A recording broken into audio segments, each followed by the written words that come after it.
নমস্কার বন্ধুরা, সকলকে আমার চ্যানেলে স্বাগত। আমাদের দেশে সিনিয়র সিটিজেন অর্থাৎ যে সমস্ত নাগরিকদের বয়স 60 বছরের বেশি, তাদের সরকার কর্তৃক প্রদেয় বিভিন্ন সুযোগ সুবিধা এবং আর্থিক লাভ নিয়ে আমি এর আগেও বেশ কয়েকটি ভিডিও এই চ্যানেলে দিয়ে রেখেছি। আজকের ভিডিওতেও আমি প্রবীণ নাগরিকদের জন্য বর্তমানে উপলব্ধ বেশ কিছু আর্থিক লাভ নিয়ে আপনাদের সাথে বিস্তারিতভাবে আলোচনা করব। ভিডিওটি অত্যন্ত গুরুত্বপূর্ণ সকল প্রবীণ নাগরিকদের জন্য, তাই প্রথম থেকে শেষ পর্যন্ত অবশ্যই ধৈর্য সহকারে দেখবেন এবং ভালো লেগে থাকলে অবশ্যই একটি লাইক করবেন এবং সকলের সঙ্গে শেয়ার করবেন। আর সেই সাথে এই চ্যানেলে যদি প্রথমবার হয়ে থাকেন, এই রকমের ইনফরমেটিভ ভিডিও আরও দেখার জন্য যারা এখনো পর্যন্ত এই চ্যানেলটিকে সাবস্ক্রাইব করেননি, তারা অবশ্যই চ্যানেলটিকে সাবস্ক্রাইব করে নিতে ভুলবেন না। তাহলে চলুন আমরা বিস্তারিত দেখে নিই। আমাদের দেশের প্রবীণ নাগরিকদের মধ্যে অনেকেই এমন আছেন যারা স্টেট ব্যাংক বা পোস্ট অফিসে রাখা জমারাশি থেকে প্রাপ্ত সুদের উপর নির্ভরশীল, যেখানে স্টেট ব্যাংক বা পোস্ট অফিস থেকে প্রাপ্ত সুদের পরিমাণ কম বেশি 7.5 থেকে 7.7% মধ্যে। কিন্তু অনেক প্রবীণ নাগরিকরাই জানেন না, বেশ কিছু সরকারি ব্যাংক এমন আছে যারা প্রবীণ নাগরিকদের জমারাশির ওপর সর্বোচ্চ 9.5% পর্যন্ত অর্থাৎ 9.5% পর্যন্ত সুদ প্রদান করে।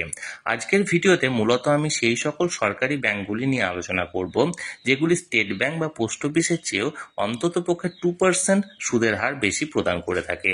তাহলে চলুন এক এক করে সেই সকল সরকারি ব্যাংকগুলির ব্যাপারে আমরা বিস্তারিত জেনে নিই। সর্বপ্রথমে আমরা জানবো ইয়েস ব্যাংকের ব্যাপারে। ইয়েস ব্যাংকে 1.5 বছর থেকে 2 বছর এই সময়সীমার মধ্যে যদি কোনো জমারাশি রাখা হয়, তাহলে সাধারণ নাগরিকদের জন্য এই জমারাশির ওপর 7.75% পর্যন্ত সুদ প্রোভাইড করা হয় এবং সিনিয়র সিটিজেনদের জন্য অতিরিক্ত আরও 0.5 অর্থাৎ টোটাল 8.25% পর্যন্ত সুদ দেওয়া হয়।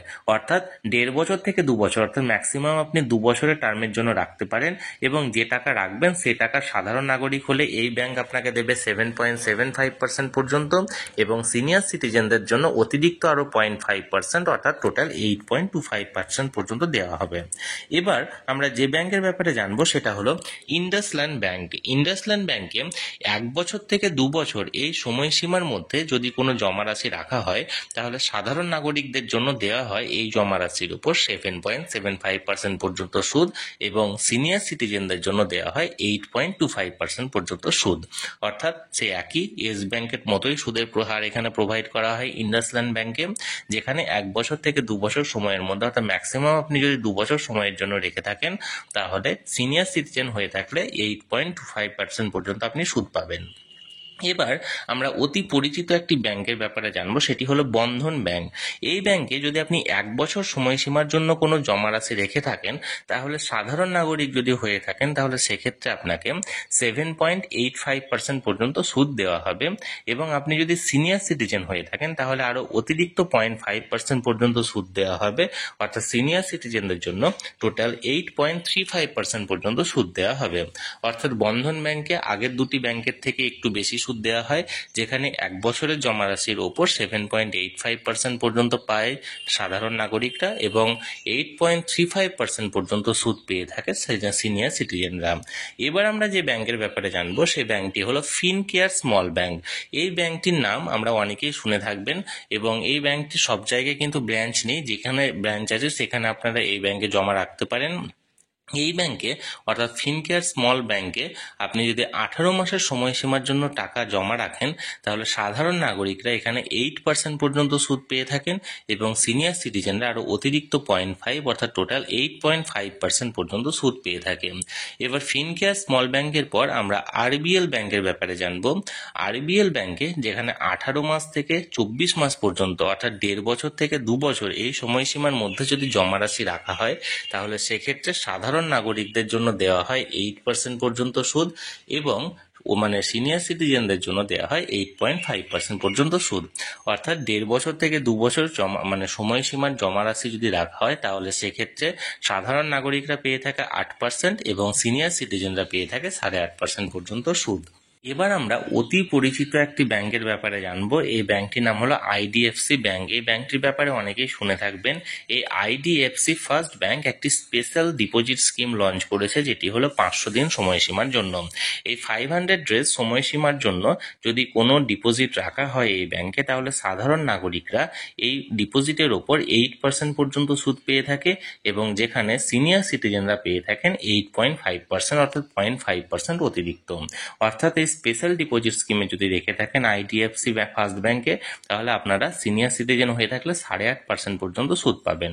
এবার অতি পরিচিত আর একটি ব্যাংক, যেটার নাম হলো জানা স্মল ফাইন্যান্স ব্যাংক। এই ব্যাংকে 3টি ডিপোজিট স্কিম রয়েছে, যেখানে আপনারা ম্যাক্সিমাম 9% পর্যন্ত সুদ পেয়ে থাকতে পারেন। যেমন নাম্বার 1 হচ্ছে 181 দিন থেকে 364 দিন, অর্থাৎ 1 বছরের একদিন কম এই সময়সীমা পর্যন্ত যদি আপনারা ডিপোজিট রেখে থাকেন, তাহলে সাধারণ নাগরিক যদি হয়ে থাকেন তাহলে পাবেন 8% সুদ, এবং সিনিয়র সিটিজেন হয়ে থাকলে সেক্ষেত্রে পাবেন 8.5% সুদ। এবার দ্বিতীয় যে স্কিমটি, সেটি হলো 1 বছর সময়সীমাতে, মানে প্রপার যদি 1 বছরের জন্য আপনি রেখে থাকেন, তাহলে সাধারণ নাগরিক যদি হয়ে থাকেন তাহলে পাবেন 8.5% পর্যন্ত সুদ, এবং সিনিয়র সিটিজেনদের জন্য 0.5 এক্সট্রা, অর্থাৎ টোটাল 9% পর্যন্ত সুদ পাবেন। এবং আর একটি আছে 1 বছরের বেশি এবং ম্যাক্সিমাম 2 বছর পর্যন্ত, এই টার্মের মধ্যে যদি আপনি রেখে থাকেন জানা স্মল ফাইন্যান্স ব্যাংকে, তাহলে সেক্ষেত্রে সাধারণ নাগরিক হয়ে থাকলে পাবেন 8.25% পর্যন্ত সুদ, এবং সিনিয়র সিটিজেনরা হয়ে থাকলে পাবেন 8.75 পর্যন্ত সুদ। অর্থাৎ জানা স্মল ফাইন্যান্স ব্যাংক 3টি স্কিম লঞ্চ করা আছে 181 দিন থেকে 2 বছর পর্যন্ত, অর্থাৎ 6 মাস থেকে 2 বছর এই সময়সীমার মধ্যে বিভিন্ন টার্মে যদি আপনি রেখে থাকেন, যেখানে 8.5% থেকে 9% পর্যন্ত সুদ পেয়ে থাকবেন একজন সিনিয়র সিটিজেন। এবার সর্বোচ্চ সুদ প্রদানকারী যে সরকারি ব্যাংকটি আছে, সেটির নাম হলো ইউনিটি স্মল ফাইন্যান্স ব্যাংক। এই ব্যাংক 4টি ডিপোজিট স্কিম আছে। এই 4টি ডিপোজিট স্কিমে আপনি ম্যাক্সিমাম সিনিয়র সিটিজেন হয়ে থাকলে 9.5% পর্যন্ত সুদ পেয়ে থাকবেন। অর্থাৎ এটি ভারতবর্ষের মধ্যে এমন একটি ব্যাংক যে ব্যাংক 9.5% পর্যন্ত সুদ প্রোভাইড করছে সিনিয়র সিটিজেনদের জন্য। এখানে 180 দিন থেকে 201 দিন এই সময়সীমার মধ্যে যদি আপনি জমা রেখে থাকেন টাকা, তাহলে সাধারণ নাগরিক হয়ে থাকলে পাবেন 8.75% পর্যন্ত, এবং সিনিয়র সিটিজেন হয়ে থাকলে পাবেন 9.25% পর্যন্ত সুদ। এবং স্পেশাল ডিপোজিট স্কিম 3টি আছে। এক্ষেত্রে 501 দিনের জন্য যদি আপনি স্পেশাল ডিপোজিট স্কিমে টাকা রেখে থাকেন, তাহলে সাধারণ নাগরিক হয়ে থাকলে পাবেন 8.75% পর্যন্ত, এবং সিনিয়র সিটিজেন হয়ে থাকলে পাবেন 9.25% পর্যন্ত। 701 এই স্পেশাল দিনের জন্য যদি আপনি রাখেন, তাহলে সাধারণ নাগরিক হয়ে থাকলে পাবেন 8.95% পর্যন্ত সুদ, এবং সিনিয়র সিটিজেন হয়ে থাকলে পাবেন 9.45% পর্যন্ত সুদ। এবং স্পেশাল ডিপোজিট স্কিম, যেটি হলো 1001 দিনের জন্য, এই স্কিমে যদি আপনি রেখে থাকেন, অর্থাৎ এই টার্মের উপর যদি রেখে থাকেন, তাহলে সাধারণ নাগরিক হয়ে থাকলে পাবেন 9%, এবং সিনিয়র সিটিজেন হয়ে থাকলে পাবেন 9.5% পর্যন্ত সুদ। অর্থাৎ বন্ধুরা, যেখানে স্টেট ব্যাংক এবং পোস্ট অফিস থেকে কম বেশি 7.5 থেকে 7.7%-এর মধ্যে সুদ ওঠানামা করে, সেক্ষেত্রে আপনাকে এই ব্যাংক 9.5% পর্যন্ত সুদ প্রোভাইড করছে সিনিয়র সিটিজেনদের জন্য। অর্থাৎ প্রায় কম বেশি 1.8% পর্যন্ত অতিরিক্ত। অর্থাৎ আপনি যদি 10 লক্ষ টাকা রেখে থাকেন, তাহলে বাৎসরিক প্রায় কম বেশি 18,000 টাকা আপনি সুদ এই ব্যাংক থেকে কিন্তু বেশি পাবেন। তাহলে বন্ধুরা, আমি বেশ কিছু এমন ব্যাংকের তথ্য আপনাদের সামনে তুলে ধরলাম, যেগুলি ভারতবর্ষের মধ্যে এখনো পর্যন্ত ডিপোজিটের ওপর 9%-এর বেশি সুদ প্রোভাইড করছে। সেই সমস্ত ব্যাংকের নামগুলি আমি এখানে তুলে ধরলাম। এই নিয়ে যদি আপনাদের কোনো প্রশ্ন থাকে বা কোনো কিছু জিজ্ঞাসা থাকে, অবশ্যই কমেন্ট করে জানাতে পারেন। আর এই ভিডিওটি ভালো লেগে থাকলে অবশ্যই একটি লাইক করুন এবং সকলের সঙ্গে শেয়ার করুন। আর সেই সাথে এই চ্যানেলে যদি প্রথমবার হয়ে থাকেন, এই রকমের ইনফরমেটিভ ভিডিও আরও দেখার জন্য যারা এখনো পর্যন্ত এই চ্যানেলটিকে সাবস্ক্রাইব করেননি, তারা অবশ্যই চ্যানেলটিকে সাবস্ক্রাইব করে রাখুন। ধন্যবাদ, দেখা হচ্ছে পরের ভিডিওতে।